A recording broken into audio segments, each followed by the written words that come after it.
There's a very pleasing thing to me, and that's when you make predictions and they come right. And it's even more pleasing when you go back and you look at comments of saying, no, the people's voice will work, no, the people's voice will be fine.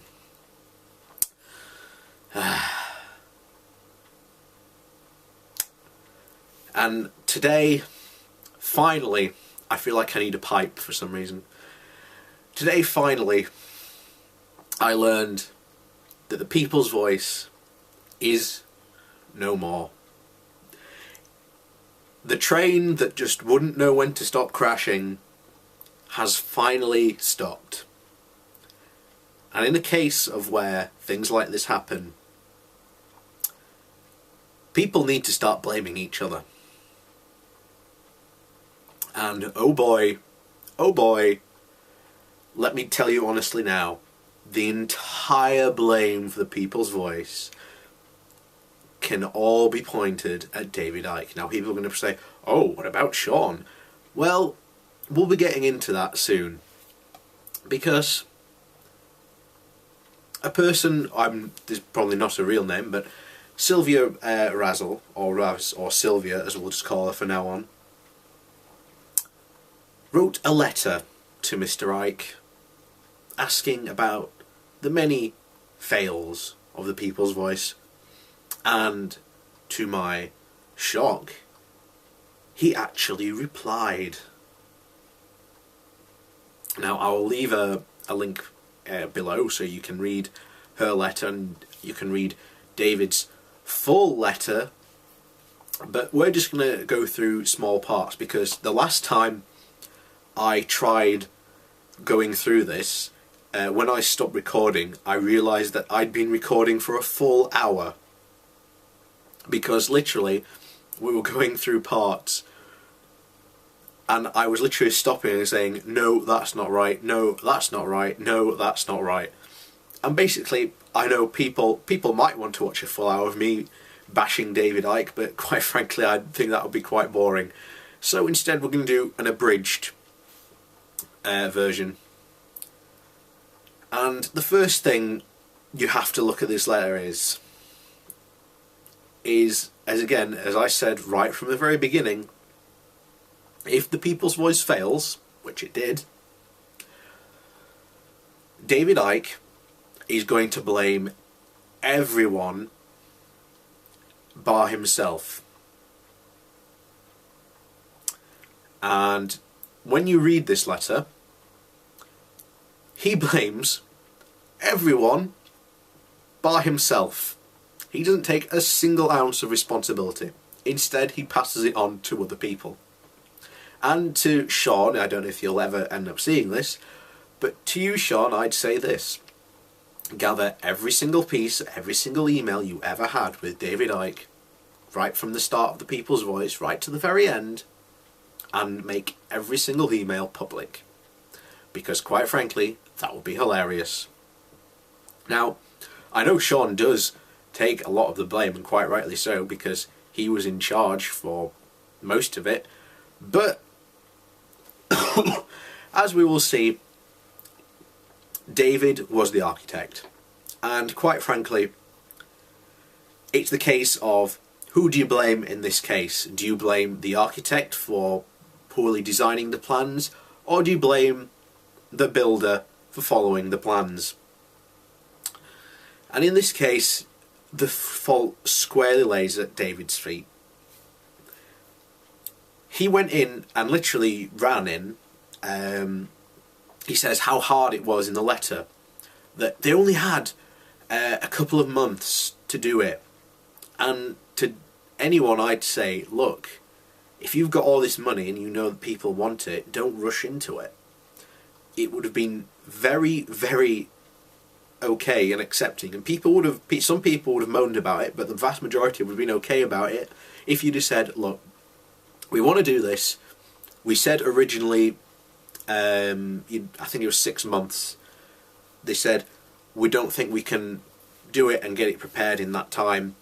It's going to take longer than that. People would have been fine, and if you'd given them regular updates about what you were doing and why was taking so long? People would have been fine about it. But no, ran in, ran straight in. And what surprised me was that, in fact, the very first part is David talks about how he was the biggest donor to the People's Voice. And you're like, oh my God. But anything, it just shows you how much control he actually had, because some things that I'd never seen people talk about, and I didn't know until now, is that Sean was an employee, not of the People's Voice, but of David Icke's books, and indeed was his webmaster. So put it this way, as someone who has employed people in the past and had employees, you have to ask yourself, why the hell do you not know what your employees are doing? Not only that, at the end of the day, your employees do what they are told and what they will tell you to do. So, again, to be honest, this is, again, who do you blame? You know, the chef or the waiter who brought you the food? In this case, it's David who's the chef because he cooked the food. Sorry. Let's make that fully clear. David Icke is the one to blame for why the People's Voice failed. You know, and I know someone's going to say, oh, but what about all the stuff Sean did? Yes, he does bear, again, a lot of responsibility. But all the responsibility lies at David's feet. Because remember, Sean was David's employee. David Icke employed him. Oh. So, don't get conned when David Icke says, oh, I had no idea what was going on at the People's Voice. He did. He knew full well. Anyway, another thing that gets into is he found out that Sean was apparently using the davidicke.com servers. Now, if you've seen the People's Voice accounts, you will know that they did charge for using the servers. So they did pay for using the servers. So again, you didn't lose any money, unless that money went into your back pocket or Sean's, which again probably really needs to be investigated. But to be honest, the People's Voice does generally need to be investigated for all that money stuff. And of course, David can't have a resist at having a dig at Sonia Poulton. You know, he blames Sonia Poulton for the reason the donations dried up, which is hilarious. And one of the things that is getting quite funny was there's a rule. The Ofcom rules are that if you own a broadcasting station, then you are not allowed to appear on it. Now, why is this? This is to stop cults. This is to stop cult leaders. So, what did David do? He passed on the reins to Sean, which again, David Icke is somehow surprised in the letter when Sean comes to say, I'm in charge of the People's Voice. Yes, because you passed it over to him. Again, he seems to have a very short attention span. He also goes on to complain about how they couldn't be a non-profit making trust or foundation because they couldn't be political, which is true. That's been the law for quite a while, but you could have been a non-profit making PLC and you say you wouldn't have any tax benefits.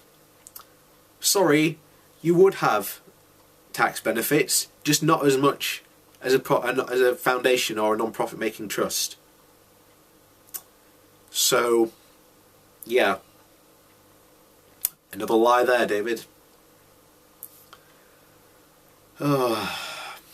This, honestly, you need to read his reply because it is hilarious. It is so hilarious. And again, I've been disgusted by the behaviour of director Sean. Again, he was your employee. He took marching orders from you. And we know from many people who left the People's Voice, who have talked about working at the People's Voice, that you had the final say on everything. On guests, what programming, and what was said on air. So, please don't lie, David. Please don't lie and try to change facts, because again, as I said right at the very beginning of this video, and predicted right at the start, that if the People's Voice fails, he will blame everyone involved bar himself. And believe it or not, that's what he does. He says, I have met so few people who are actually helpful. Everyone else was a waste of time. That's in the letter. So all those volunteers were a complete waste of time. So if you worked at the People's Voice, David wants you to know you were a complete waste of time and you sapped the energy from him. So yeah, anyone who actually worked at the People's Voice, please do a vlog about what happened while you were there and stuff that happened, because I think there's going to be so much stuff that could potentially come out from these stories. And not only that, there are a couple of blogs already out there. So, good Lord, go read them because it's hilarious.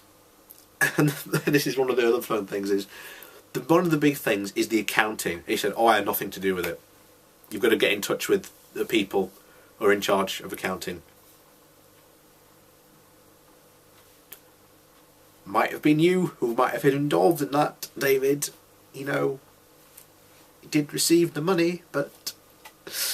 The other thing as well I want to get at is about how he was living separately in Wembley. And we know that one of the presenters, I can't remember his name, the Irish guy, was staying with him.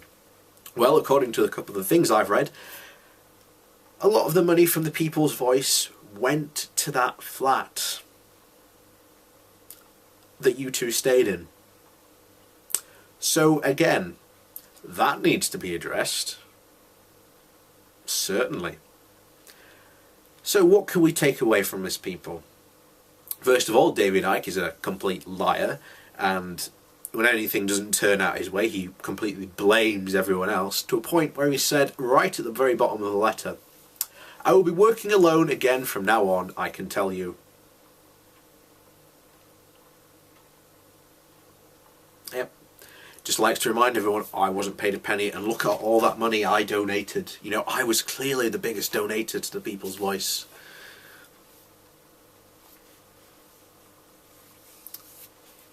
This will probably be the last video I do on the People's Voice. I may do a timeline of why they failed and what went wrong later on, and I might even do some fancy editing with it, because that would be quite fun. But it failed epically because he was not the person to do it. Again, as we said right from the start, it was going to be David's voice.